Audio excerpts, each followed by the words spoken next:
Takže dobrý deň prajem. Keďže je mojou témou mojej diplomovej práce feminizmus vo vašich dielach, tak by som vám rada položila pár otázok. Moja prvá otázka, čo vás motivovalo k písaniu ženských románov? Pravdepodobne chuť rozpovedať príbeh so ženskou témou. Začala som písať ženské romány z popudu zmocniť sa čisto alebo rídzo ženského problému, akým je strata nenarodeného dieťaťa. A vydala som román Dve čiarky nádeje s priznaním sa k tomu, že teda ide o román, ktorý asi bude viac zaujímať ženy.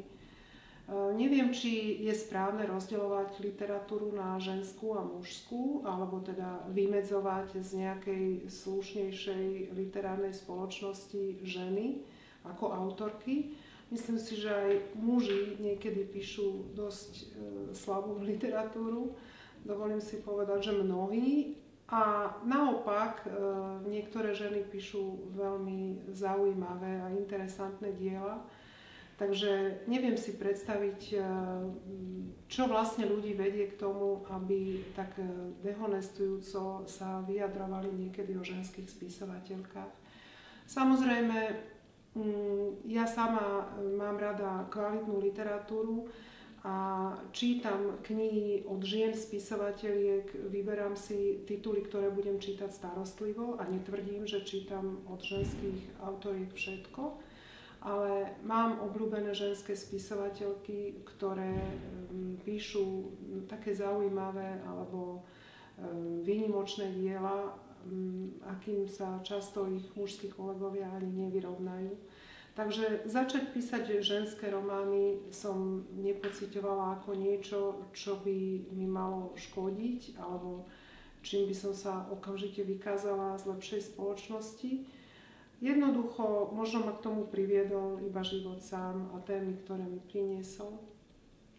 A ešte by som sa teda rada opýtala, že možno pre mnohé ženy sú vaše teda tie romány, že takým oddychom a relaxom, lebo už keď ste spomínali, že čítate aj vy nejaké romány od iných ženských autoriek, že čo akože, alebo aké knihy sú také pre vás, ktoré znamenajú pre vás relax alebo ten oddych, že naozaj, že si tak viete oddychnúť a tak vymaniť sa spod tých každodenných starostí?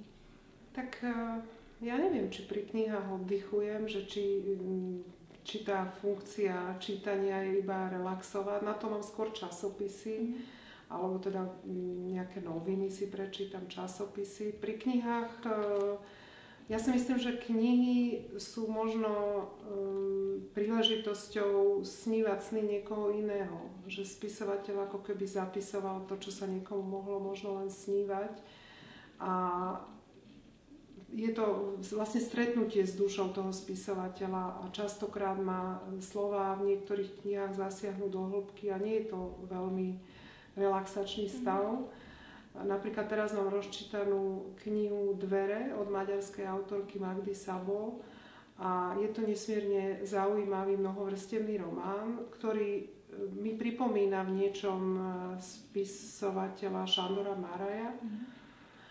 A práve keď som dneska cestovala autobusom, tak som si v tej knihe prečítala jeden dialog, ktorý bol nesmierne podnetný a do istej miery, ako keby tá postava niečo povedala o mne. Takže neviem, či je to vždy len o relaxovaní pri čítaní. Tak určite je to vyhradenie si nejakého času iba pre seba, kedy sa človek dokáže pohrúžiť do tej knižky. A už to samo o sebe samozrejme je tým oddychom, ale mám rada knihy, ktoré povedzme spochybňujú niektoré moje vžité názory alebo spochybňujú moju predstavu o svete, akú mám. Alebo potom mám rada knihy, ktoré ju potvrdzujú, tie mám možno ešte radšej.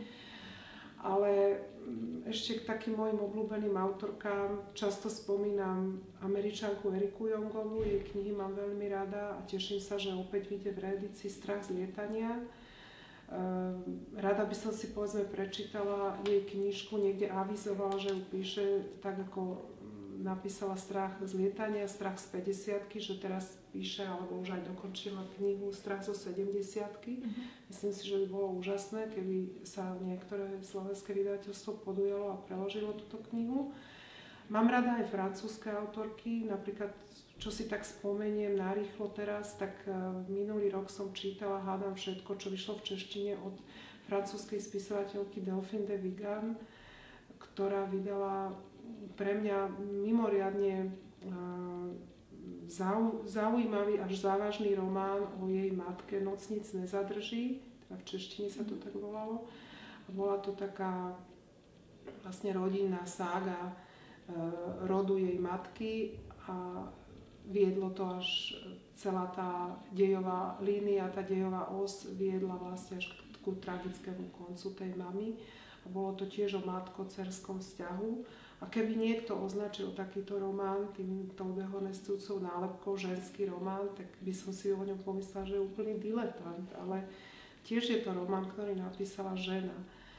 A z francúzskych spisovateľiek mám ešte rada Marie Dajserek, neviem, ako sa to vyslovuje, ale čítala som jej knihu Tom je mŕtvý a je to taká šokujúca kniha. Prekvapilo ma, že kvôli tej knihe dokonca s ňou vstúpila do súdneho sporu iná je francúzska kolegyňa Camille Laurensová, od ktorej som zasa čítala zaujímavý román V náručí mužov a tak by som mohla pokračovať. Proste čítam súčasné autorky, bavia ma tak psychologické romány, som rada, keď sú zo súčasnosti, lebo možno, že to porozumenie dobe je tiež nejakým benefitom toho prečítaného, ale prečítam si aj knihy staršieho dáta, ale snažím sa sledovať nie všetko, čo aktuálne vychádza, lebo to sa nedá, ale také súčasné autorky, ktoré vychádzajú aj u nás, aj v zahraničí. Dobre, a prečo je práve tá žena stredobodom vášho záujmu, lebo ako to, čo som ja čítala, vlastne áno, a vlastne väčšinou sú tam tie ženy a hlavne to materstvo sa tam rieši väčšinou. Tak asi preto, že ja som sama pre seba stredobodom záujmu a teraz to nehovorím nejako odsudzujúco, však každý človek je sám stredobodom samého seba a nie je to len nejaký egoizmus alebo egocentrizmus, ale hovorí sa, že človek by mal najprv poznať seba samého a ja sa cez svoje písanie alebo aj cez čítanie iných ľudí samozrejme vždy konfrontujem so sebou a dozvedám sa niečo aj o sebe. A aj teraz, ako som mala besedu so študentami, tak cez tie niektoré otázky a to, že čo si iní ľudia všimnú na mojich textoch, sa opäť dozvedám možno o sebe nejaké nové veci. Takže to vlastné moje písanie je aj určitým zrkadlom. Aj tak človek veľmi na výber nemá, pretože buď by mohol byť stredobodom jeho záujmu žena alebo muž, alebo teda tak to trošku preháňam, ale najzaujímavejšou témou je pre mňa ženstvo, prežívanie ženstva, hranice telesnosti a tela, meniaca sa telesnosť ženy, pretože myslím si, že u ženy sa to telo alebo tá telesnosť viac prežíva a viac sa to telo mení, alebo tie predely sú možno také markantnejšie premeny ženy od toho, keď žena dospieva, cez to, ako keď čaká dieťa, až po to, keď starne a mení sa na starenku. A tie tri podoby ženstva, ako dievča, zrelá žena a starená, myslím si, že sú večnou témou. A teda pochopiteľne ja môžem priniesť len nejaké mikrozrnko piesku v tom obrovskom množstve stvárnení tohto trojjediného archetypu ženy. A ovplyvňujú vaše knihy, alebo teda to, čo práve píšete, vaše pocity, že neviem, keď sa napríklad, že cítite zle, že ste taká smutnejšia, tak to potom akože tak, že takto aj napíšete. Že to nejakému tragickému koncu? To by som ani nepovedala. Moje nálady si odniesie moja rodina, ale skôr by som povedala, že keď už sa vrhnem na písanie a keď sa teda dostanem akoby do švungu a píšem, tak v vtedy sa asi človek do značnej miery upokojí a tá nálada sa mu nejakým spôsobom kompenzuje. Tá tvorivosť vlastne tú náladu určitým spôsobom pozdvihne.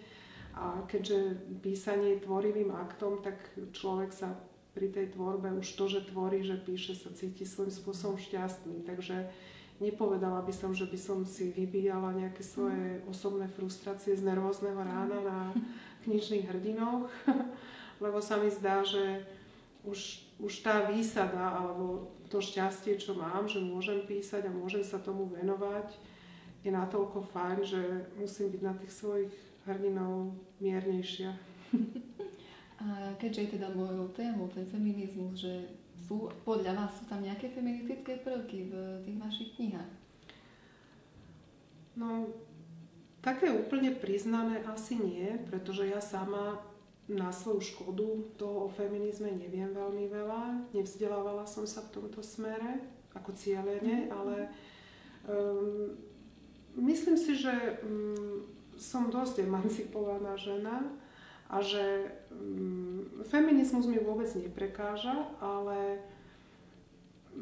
povedala by som, že čo mi vyhovuje je feminnosť, že považujem tú svoju ženskosť vlastne za výhodu alebo za to, s čím som úplne stotožnená. Čiže netrápim sa so svojou ženskosťou, ale snažím sa ju skúmať a snažím sa ju popisovať.